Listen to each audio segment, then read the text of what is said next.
Evangelho de João, capítulo 4, versículo 5 ao versículo 29. Assim chegou a uma cidade de Samaria chamada Sicar, perto das terras que Jacó tinha dado ao seu filho José. Havia ali o poço de Jacó. Cansado da viagem, Jesus sentou-se à beira do poço.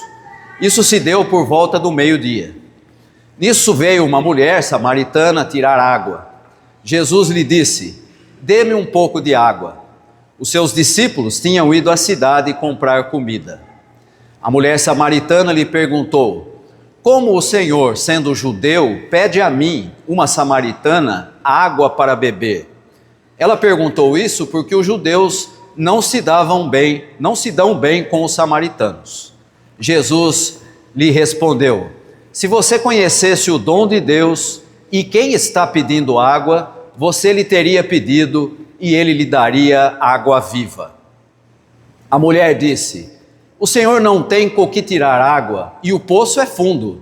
Onde pode conseguir essa água viva? Acaso o Senhor é maior do que o nosso pai Jacó, que nos deu o poço, do qual ele mesmo bebeu, bem como os seus filhos e o seu gado?" Jesus respondeu: "Quem beber desta água terá sede outra vez, mas quem beber da água que eu lhe der, nunca mais terá sede.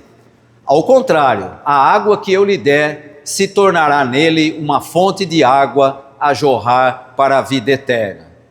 A mulher lhe disse: "Senhor, dê-me dessa água, para que eu nunca mais tenha sede, nem precise voltar aqui para tirar água." Ele lhe disse: "Vá, chame o seu marido e volte." "Não tenho marido", respondeu. Jesus lhe disse: "Você falou corretamente ao dizer que não tem marido. O fato é que você já teve 5, e o homem com quem agora vive não é o seu marido. O que acabou de dizer é verdade." A mulher disse: "Senhor, vejo que é profeta.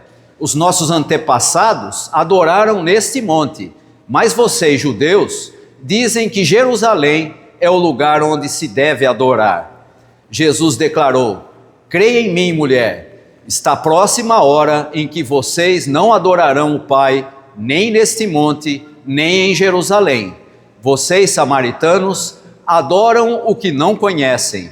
Nós adoramos o que conhecemos, pois a salvação vem dos judeus. No entanto, está chegando a hora, e de fato já chegou, em que os verdadeiros adoradores adorarão o Pai em espírito e em verdade. Estes são os adoradores que o Pai procura. Deus é espírito e é necessário que os seus adoradores o adorem em espírito e em verdade." A mulher disse: "Eu sei que o Messias vem e que é chamado Cristo.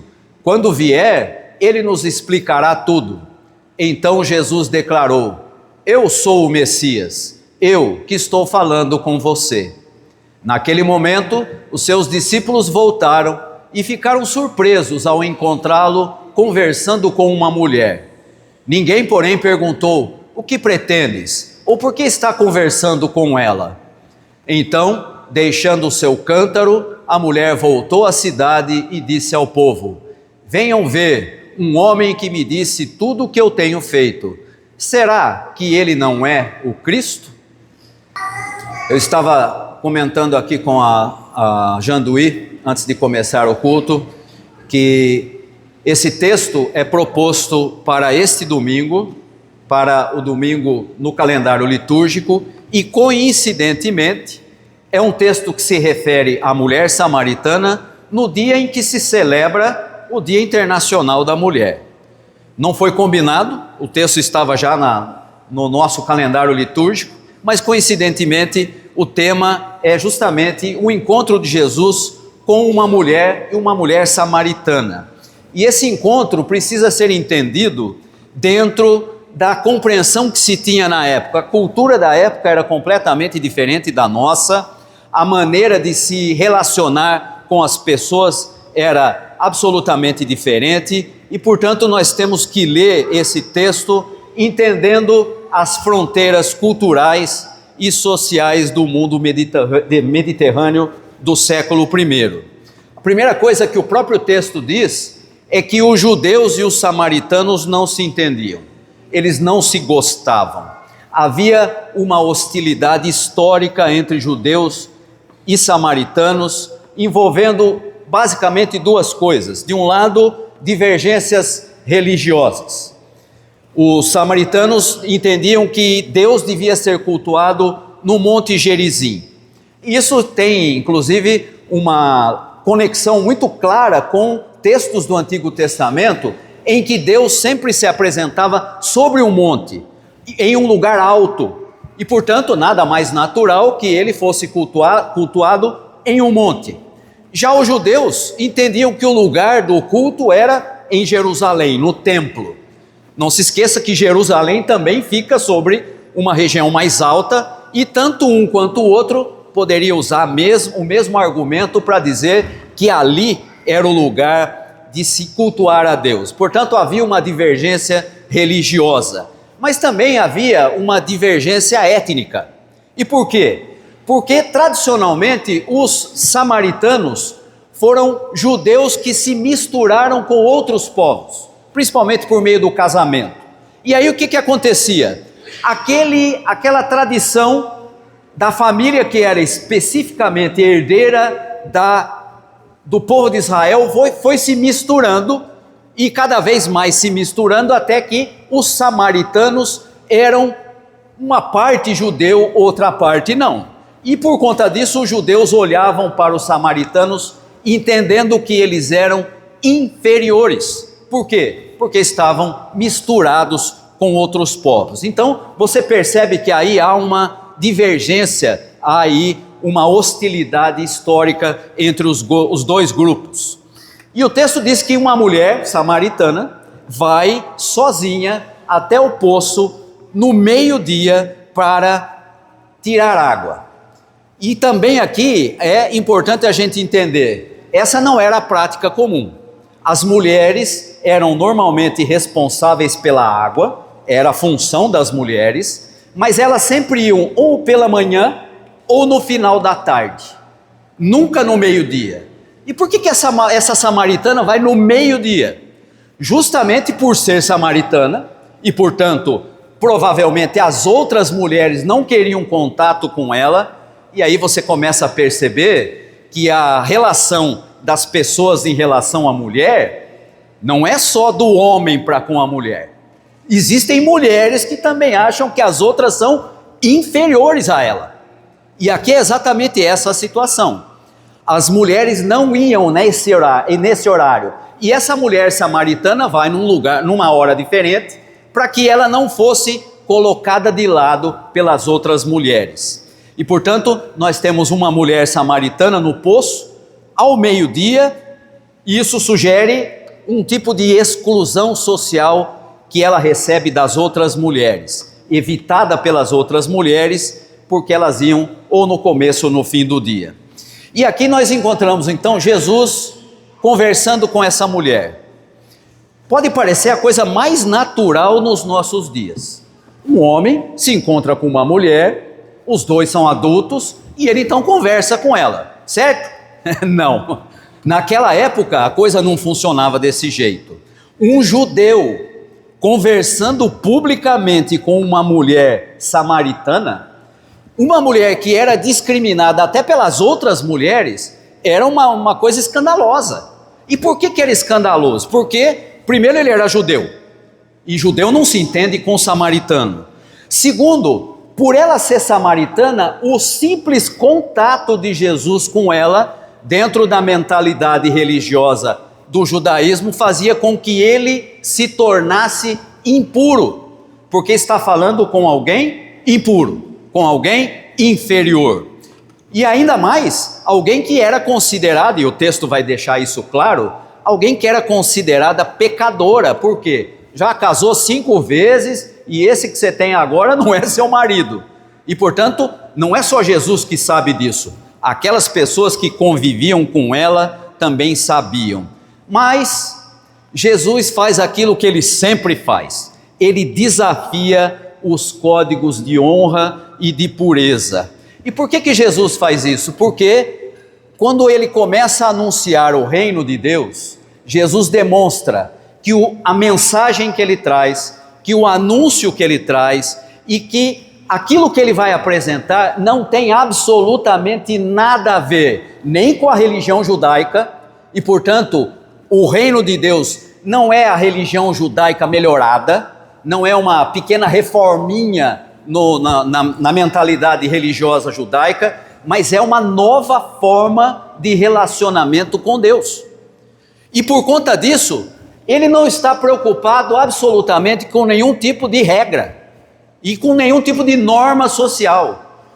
Um judeu falar com uma mulher samaritana no meio do dia, uma mulher que era discriminada até pelas outras mulheres, seria um escândalo, mas não para Jesus. Por quê? Porque ele não está preocupado com essas fronteiras culturais, com essas fronteiras sociais da época. E aí então, a conversa gira em torno da água. Ela foi lá buscar água. E ele então começa a falar para ela, olha, se você soubesse com quem você está falando, você me pediria e eu daria a você a água viva.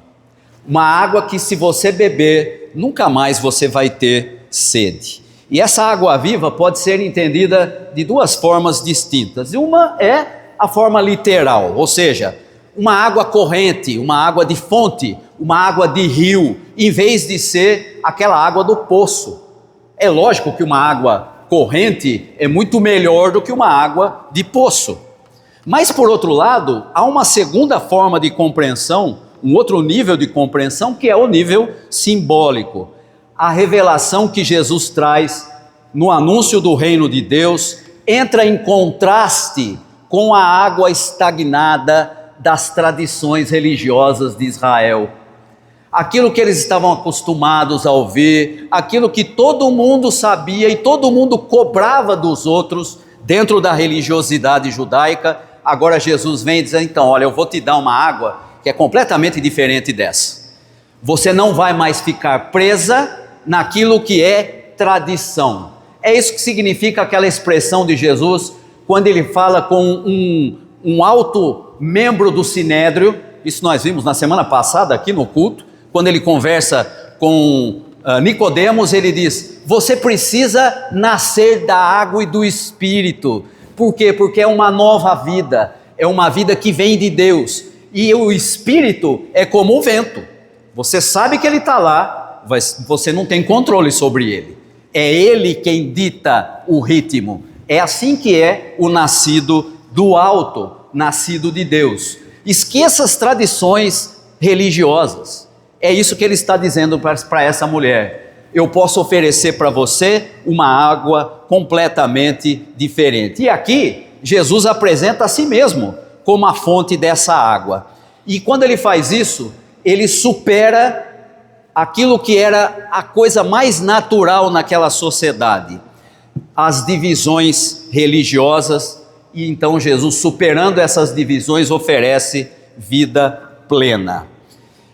Jesus não é apenas aquele que se apresenta como a água viva, aquele que dá a água que sacia toda a sede, mas ele é aquele que rompe as estruturas para fazer com que aqueles que jamais teriam acesso a essa bênção, que é o reino de Deus, agora possam ser também contemplados.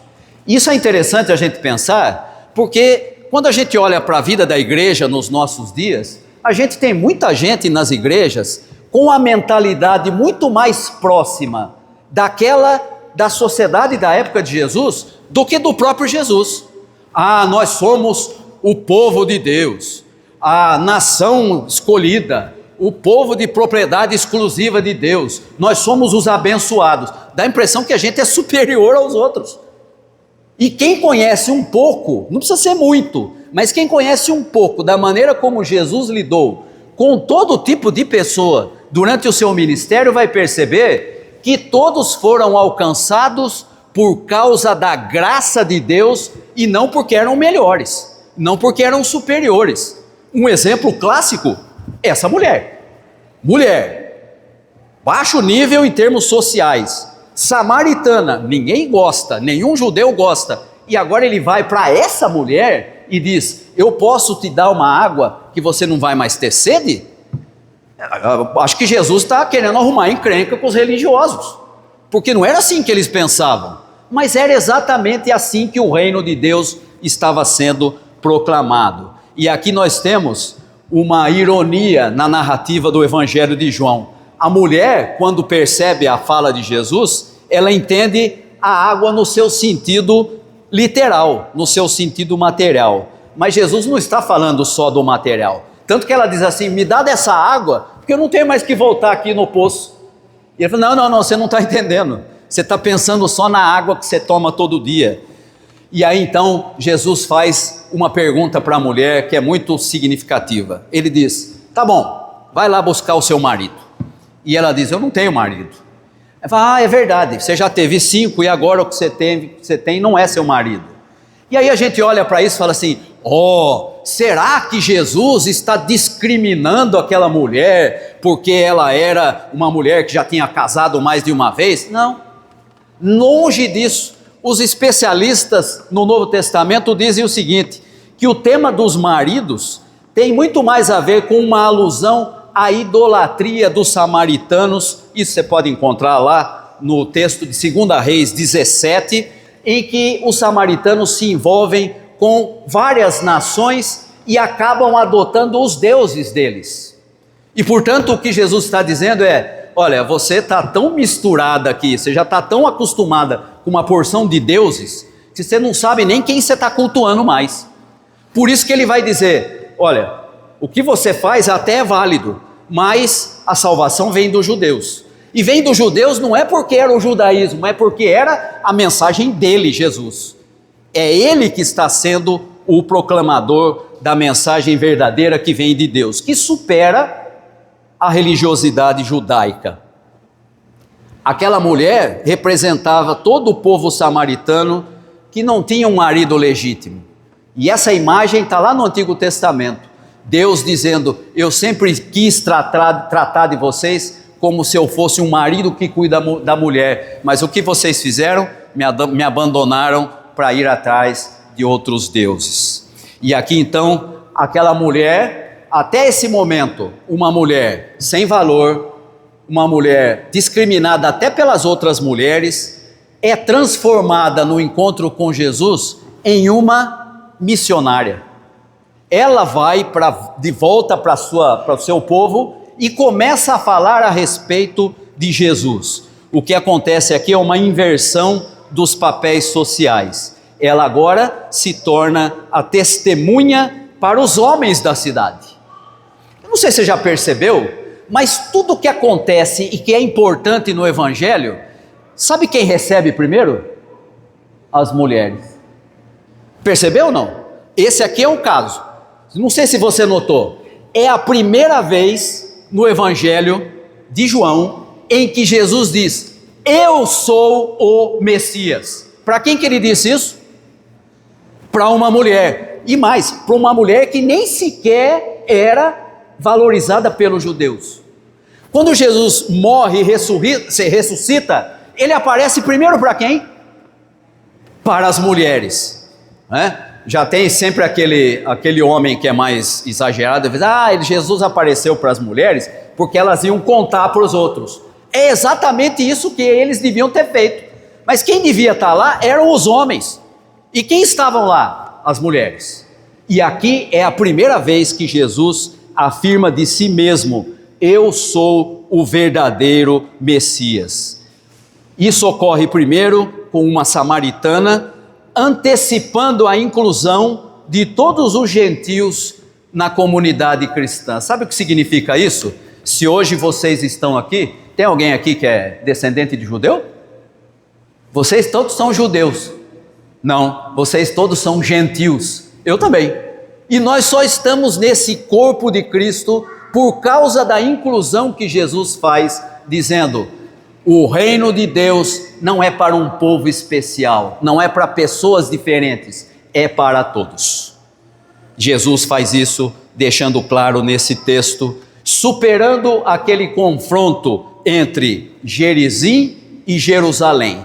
E com isso eu quero concluir a nossa meditação nessa manhã. O que ele disse para aquela mulher? Ela diz assim: Senhor, onde é que a gente tem que adorar? Os samaritanos dizem que é no Monte Gerizim. Os judeus dizem que é em Jerusalém. E o Senhor? O que o Senhor diz? E qual foi a resposta dele? Deus é espírito e importa que os seus adoradores o adorem em espírito e em verdade. Sabe o que significa isso? Não existe um lugar privilegiado para adoração a Deus, a não ser o coração humano. É ali que ele tem que ser adorado, é ali que ele tem que ser recebido. Ou seja, o sujeito pode estar na igreja ou fora dela, nessa ou naquela outra, não importa. O que depende, o que define se ele é realmente alguém que adora a Deus, é se ele está adorando a Deus em espírito e em verdade. Não é na igreja X, nem na igreja Y, nem debaixo do grande apóstolo não sei quem, e nem do grande pregador sei lá quem, não. Sabe onde que é? No coração do homem. Deus procura aqueles que querem adorá-lo em espírito e em verdade. E a gente tem que reconhecer que hoje a maioria das pessoas tem os seus interesses e a última coisa que ele pensa é em adorar a Deus. Primeiro eu, primeiro a minha família, primeiro meus interesses, primeiro aquilo que eu preciso, primeiro aquilo que é importante para mim, depois para minha família, depois para os meus amigos. E aí, se sobrar tempo, talvez eu arrume um lugarzinho para Jesus. E aí Jesus veio e diz: Deus está à procura daqueles que realmente querem adorá-lo em espírito e em verdade. Por isso que o reino de Deus é muito maior do que a igreja, é muito maior do que a gente pensa e é muito mais inclusivo. Esse texto nos mostra que Jesus inclui aquilo que era absolutamente impensável para a religiosidade da época, uma mulher e uma mulher samaritana. E é ele que diz: você agora pode receber a água viva, porque eu sou o Messias. Nós precisamos olhar para esse texto e perceber se estamos realmente adorando a Deus em espírito e em verdade, ou se a gente está simplesmente reproduzindo um outro tipo de religiosidade, que não é igual ao dos judeus, mas que é bem parecida. A gente também tem essas manias de dizer quem é bom, quem não é, quem é certo, quem... fulano... Eu me lembro quando eu fui há uns anos atrás num congresso e o sujeito era um alemão e ia fazer a sua pregação, ele diz: olha, eu vou saudar vocês aqui. E como eu não conheço ninguém, então eu vou saudar de uma maneira diferente. Quero saudar a todos vocês que são alunos de primeira linha, que só tira 10. Também quero saudar aqueles que são um pouquinho menos, 8,5, 9. Também quero saudar aqueles que são medianos, 6, 6,5, 7. E também aqueles que ficam no limite, 5,5, 6.